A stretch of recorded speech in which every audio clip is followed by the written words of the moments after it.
पश्चिम बंगाल के राज्यपाल सीवी आनंद बोस जी,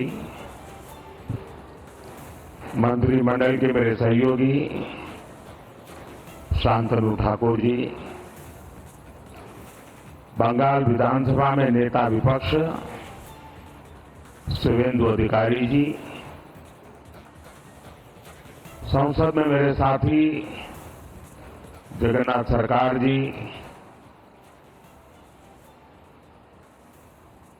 राज्य सरकार के मंत्री महोदय, अन्य महानुभाव, देवी और सज्जनों, आज पश्चिम बंगाल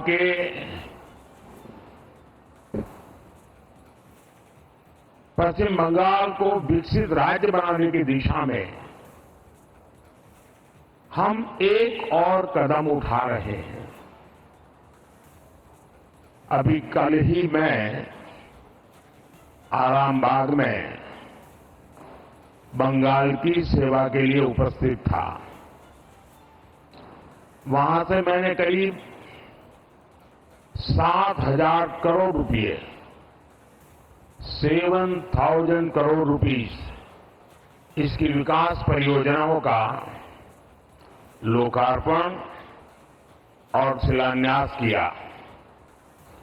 इनमें रेलवे, पोर्ट, पेट्रोलियम से जुड़ी कई बड़ी योजनाएं थी और आज एक बार फिर मुझे करीब 15,000 करोड़ रुपए, 15,000 करोड़ रुपीस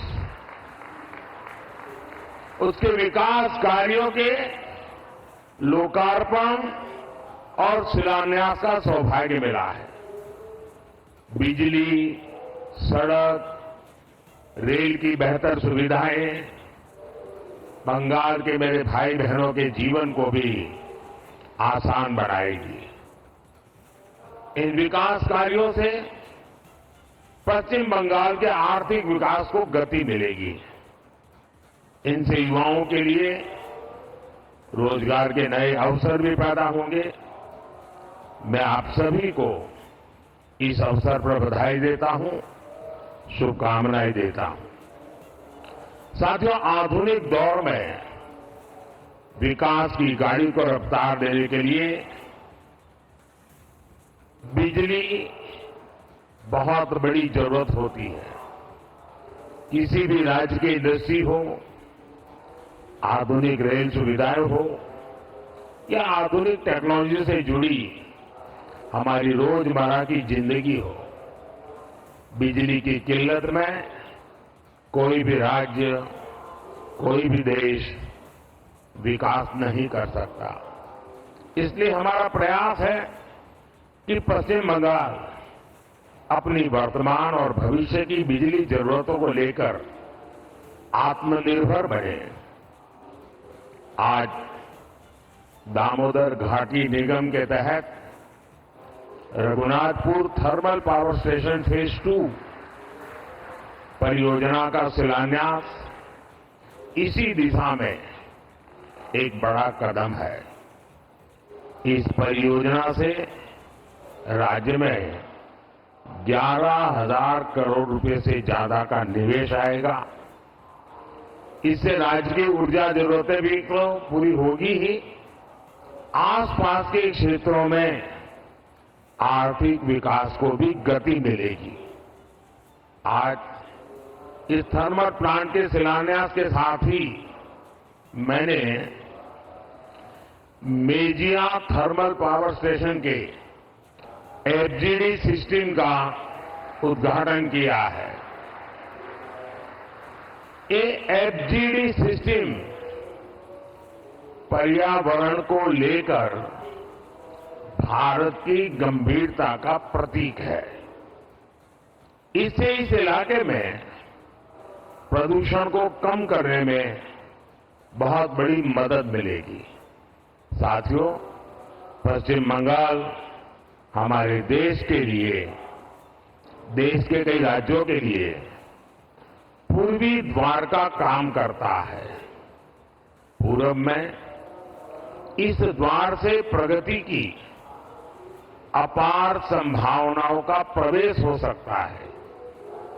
इसलिए हमारी सरकार पश्चिम बंगाल में रोडवेज, रेलवेज, एयरवेज और वाटरवेज की आधुनिक कनेक्टिविटी के लिए काम कर रही है। आज भी मैंने फरक्का से रायगंज के बीच नेशनल हाईवे 12 का उद्घाटन किया है, NH 12 का उद्घाटन किया है। इसमें करीब 2000 करोड़ रुपए 2000 करोड़ रुपए खर्च किए गए हैं। इस हाईवे से बंगाल के लोगों के लिए यात्रा की रफ्तार बढ़ेगी। फरक्का से रायगंज तक का जो पूरा सफर है वो 4 घंटे से घटकर आधा हो जाएगा। साथ ही इससे कालियाचक, सुजापुर, मालदा टाउन आदि शहरी इलाकों में यातायात की स्थिति भी सुधरेगी। जब परिवहन की रफ्तार बढ़ेगी तो औद्योगिक गतिविधियां भी तेज होगी। इस इलाके के किसानों को भी फायदा पहुंचेगा। साथियों, इंफ्रास्ट्रक्चर के दृष्टिकोण से रेल पश्चिम बंगाल के गौरवशाली इतिहास का हिस्सा है, लेकिन इतिहास की जो बढ़त बंगाल को हासिल थी, आजादी के बाद उसे सही ढंग से आगे नहीं बढ़ाया गया। यही कारण है कि तमाम संभावनाओं के बावजूद बंगाल पीछे छूटता गया। पिछले 10 वर्षों में हमने उस खाई को पाटने के लिए यहां के रेल इंफ्रास्ट्रक्चर पर बहुत जोर दिया है। आज हमारी सरकार बंगाल के रेल इंफ्रास्ट्रक्चर के लिए पहले के मुकाबले 2 गुने से भी ज्यादा रुपए खर्च कर रही है।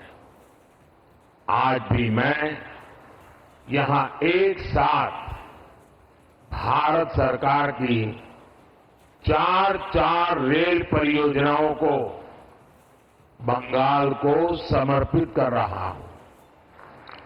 ये सभी विकास कार्य आधुनिक और विकसित बंगाल के हमारे सपनों को पूरा करने में अहम भूमिका निभाएंगे।